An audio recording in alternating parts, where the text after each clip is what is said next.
कुंभकर्ण के भवन में पहुँचा तभी अधीर, नाना बात उपाय कर तुरत जगाया वीर। यह कुंभकर्ण था महाबली, रावण का छोटा भ्राता था। भोजन करना फिर सो जाना, बस यही उसे सुहाता था। कहते हैं 6 मासों में से वह बस एक रोज को जगता था। कुछ घंटों ही में लंका को भोजन से चौपट करता था।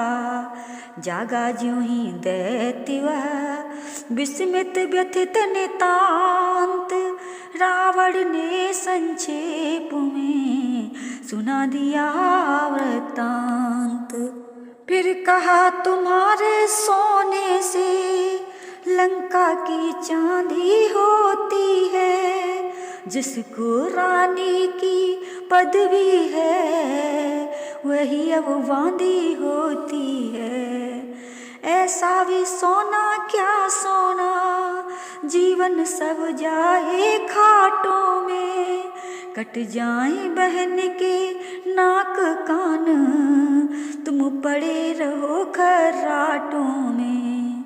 कुंभकर्ण कहने लगा बाह्यव्रात बलवान, पर नारी हर कर मुझे सिखलाते हो ज्ञान। क्यों गई वहाँ वह सूफन खां, क्या काम भला था जाने का। कोई तो कारण होगा ही लड़कों से नाक कटाने का। इस बेमतलब के झगड़े में लंका की सत्यानाशी है। भाई अब तिथियां क्या गिनते, अपनी भी पूर्णमासी है।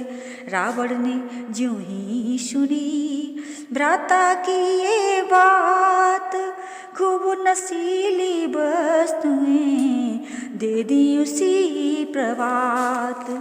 हुआ नशे में जिस समय लंका का वह वीर, चला युद्ध के वास्ते गर्जन कर गंभीर। लिखने लायक बात है इसके रण की एक, बनता इसका ग्रास था भालू की इस प्रत्येक। अचरज विशेष था एक और, जिसको भी वह खाता था, वह नाक कान के रस्ते से बाहर को झटिया जाता था। सारांश यही है डील डॉल इस कुंभकर्ण का इतना था। अंगों को छूना क्या इसके सम्मुख होना भी मरना था। कांप उठा उस समय जब भालू की इस समुदाय, चाहा लक्ष्मण ने मुझे रण आज्ञा मिल जाए। किंतु उठे हैं यह अभी पाकर कष्ट अपार, यही सोच कर स्वयं प्रभु रण को हुए तैयार।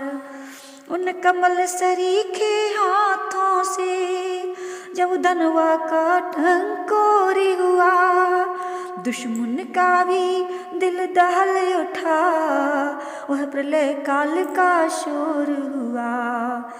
जब तक कि सांवली सूरत पर बेसुगर जटाएं बिखरी थी, तब तक मानो सब शोभाएं उस मुख पर आकर निखरी थी।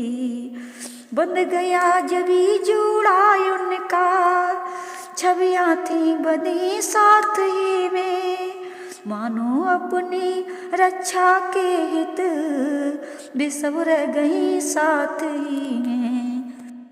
अब उच्च सूर्य ज्यों ही दमका, आलोक अलौकिक लपक उठा, मुखमंडल का अवलोक तेज, रणमंडल सारा झपक उठा। कट में निसंग कर में कमान, चुटकी में तीर दवाए थे। उस रौद्र रूप में भी राघव अद्वितीय छवि से छाए थे। हो गया चकित रजनी चरवी, देखा जब उस सुंदरता को। क्षण भर के लिए भूल बैठा अपनी शव युद्ध कुशलता को। बोला क्या तुम्ही अवधपति हो, क्या तुम्ही सूर्य कुल नंदन हो। रावण से रण करने वाले, क्या तुम्ही जानकी जीवन हो।